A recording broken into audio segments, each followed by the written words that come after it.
We will be announcing a second round of financing shortly.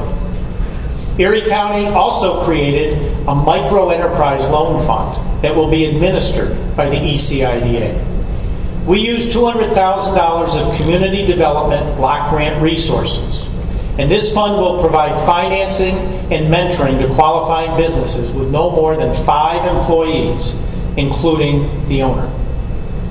As our local economy continues to shift away from manufacturing, small businesses become even more critical to our economic success. For too long, our economic development strategy in New York has been focused on attracting major employers by, frankly, giving away the store at taxpayer expense.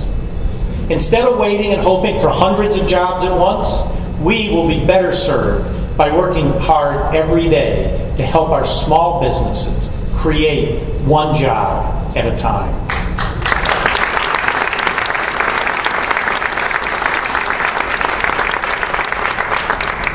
In line with the Road to a Bright Future, we continue to work with our partners to create prime, shovel-ready sites for future development in our community. County funding brought down Memorial Auditorium as the Erie Canal Harbor Development Corporation moves forward with its plans to make our waterfront a world-class destination, something Larry's working hard at every day. And Erie County has coordinated the systematic remediation and the demolition of the Spalding Fiber site in the city of Tonawanda. To help local and out-of-town developers realize the potential of shovel-ready sites all across the county, we will soon launch a feature on Erie.gov that will showcase all of these sites for any developer looking from around the world. And through the efficient use of community block grants and other federal dollars, we've recently made smart, targeted investments in local neighborhoods and commercial districts in the cities of Lackawanna and Tonawanda and the village of Gowanda.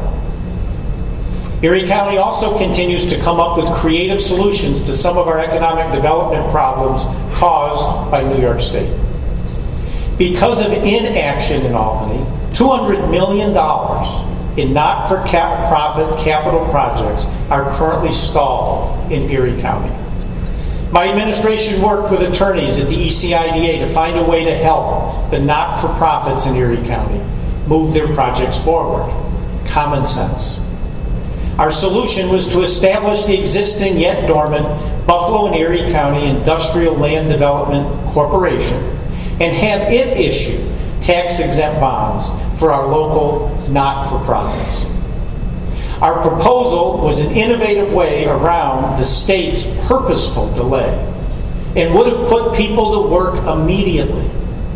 But sadly, a few county legislators decided to send the proposal to committee and then led an effort to fill the resolution with protections for organized labor, including project labor agreements, apprenticeship programs, and prevailing wage requirements. It made it worthless. As we see far too often in this community, too many of our elected leaders continue to cater to the special interests instead of helping create jobs and rebuild our economy. And I call on our new legislature to right this wrong and pass new legislation that will put hundreds, if not thousands of people back to work in Erie County. We need those jobs, and we need those jobs now.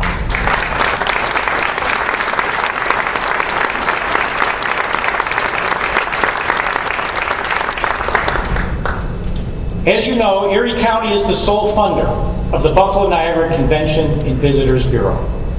And I make no apology for pushing for a leadership change in that organization to ensure a better return on our investment. The CVB staff is top-rated, and I am now so pleased to be working closely with new CEO Dottie Gallagher, who is joining us this morning. To her new post, Dottie brings a fresh perspective, a passion for Buffalo, and the necessary marketing and managerial experience to direct the CVB. Dottie and I both agree that our community needs to be appropriately rebranded, and I know Dottie will make us all proud as she leads that effort. Thank you, Dottie, for the energy you bring to your new job.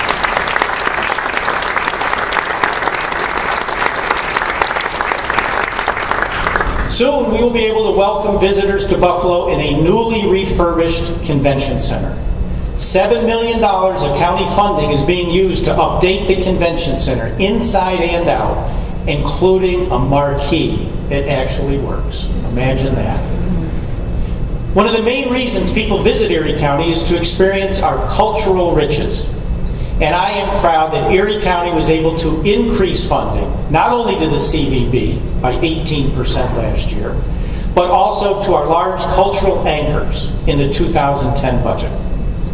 I'm also pleased to report that our Rare Books Commission, created last year, is well on its way to recommending an action plan to finally showcase the treasures currently stored in the Buffalo area educational, cultural, and historical institutions. The Commission will have its final report to me by the fall of this year. It will include recommendations to help ensure that our collections are preserved and developed with a sustainable source of funding and support, and that the exhibition of this collection helps promote cultural and historical tourism in Erie County. Finally, I want to remind everyone that we gathered today less than a month from the state budget deadline. And whether our leaders in Buffalo or in Albany, will pass a budget by April 1st, also known as April Fool's Day, is anyone's guess. But if history is a guide, don't hold your breath. What is predictable, however, is that Albany will once again, sadly, pass up an historic opportunity to enact real reform, to cut real spending, and to take real steps to make New York financially competitive. And as unbelievable as it sounds, some in Albany, in fact I think some is many individuals, are actually suggesting now that we borrow our way out of this current crisis instead of fixing anything, and to pass the buck onto our children and future generations. It is unconscionable. While everyone in this room doesn't agree on all the issues, let alone everyone in our community, I think we can all agree that dramatic change has to be made in Albany if we have any chance to provide a bright future for our children and grandchildren. We are all victims of Albany's dysfunction. And it would be my hope that we could, at times, put aside our differences, partisan and otherwise, and speak with one voice about the real danger of Albany's continued indifference to upstate New York and our hardworking taxpayers. Our future depends on it. Thank you very much for coming today, and wish you all well.